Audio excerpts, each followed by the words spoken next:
అందరికీ నమస్తే. My name is Chintala Shailender. I'm intermediate commerce lecturer.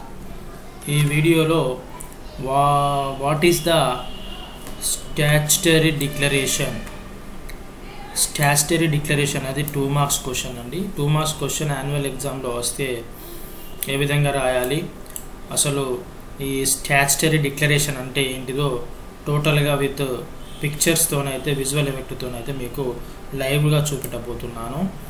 Statutory declaration అంటే శాసనాత్మక ప్రకటన, అంటే ఒక చట్టం లెక్క ఒక ప్రకటన. అంటే ఏంటిదంటే ఒక కంపెనీ, మనం ఏదైనా ఒక కంపెనీ పెట్టేటప్పుడు కంపెనీల చట్టం ప్రకారము మనం కంపెనీని నమోదు చేసుకుంటాం.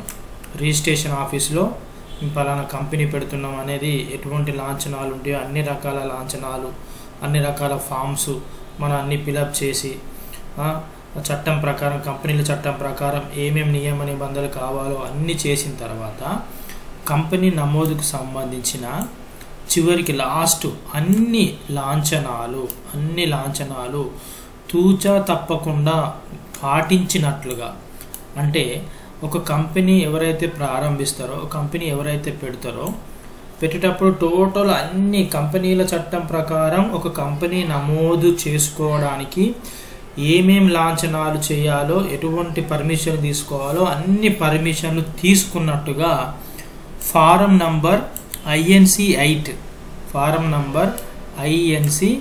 8ని పూర్తి చేసి రిజిస్టర్కు దాఖలు చేయాలి. రిజిస్టర్ అంటే కంపెనీలకు ఒక రిజిస్ట్రేషన్ ఆఫీస్ ఉంటుంది, రిజిస్టార్కి అనేది దాఖలు చేయడం జరుగుతూ ఉంటుంది. ఫర్ ఎగ్జాంపుల్ చూడండి, స్టాట్యుటరీ డిక్లరేషన్ అంటే ఈ విధంగా ఉంటుంది. మీకు విజువల్లో చూపెడుతున్నాను. ఈ ఫారం నంబర్ INC 8 డిక్లరేషన్ అనేది ఈ విధంగా మేము కంపెనీ నమోదు చేసుకున్నాము, అందులో డిక్లరేషన్ ఇవ్వడం. అంటే కంపెనీల చట్టం ప్రకారం అన్ని లాంఛనాలు, అన్ని పర్మిషన్లు అన్నీ ఓకే ఉన్నట్టు ఒక పత్రం, ఈ పత్రాన్ని రిజిస్టర్కు మనం సబ్మిట్ చేయాలి. ఇది ఫర్ ఎగ్జాంపుల్ ఒక కంపెనీ రిజిస్ట్రేషన్ చేసుకోవడానికి ఇది గవర్నమెంట్ యొక్క వెబ్సైట్ అండి, రిజిస్టర్ ఆఫ్ ఏ కంపెనీస్. అంటే మనకు స్టాట్యుటరీ డిక్లరేషన్ అంటే ఒక డిక్లరేషన్ ఇవ్వడం, కంపెనీ ప్రారంభించిన తర్వాత ఒక డిక్లరేషన్ ఇవ్వడం. సో దీని యొక్క డెఫినేషన్ ఇంగ్లీష్లో చూసినట్లయితే what is the statutory declaration అంటే a declaration that all the requirements under the Companies Act have been completed within form number INC 8 is to be filled with the register. అంటే ఈ form number INC 8ను మనం fill up చేసి కంపెనీల రిజిస్టార్కు ఇవ్వడాన్నే statutory declaration అంటారు. So మీకు ఎగ్జామ్లో 2 మార్క్స్కి వస్తే ఇంగ్లీష్ మీడియం వాళ్ళైతేనో ఈ డెఫినేషన్ రాయండి, తెలుగు మీడియం వాళ్ళైతేనో ఈ డెఫినేషన్ రాయండి. దీని యొక్క కంటెంట్ అర్థం కావడానికి నేను ఈ వీడియో అయితే విజువల్ రూపంలో, ఒక స్టోరీ రూపంలో చెప్పడం జరిగింది.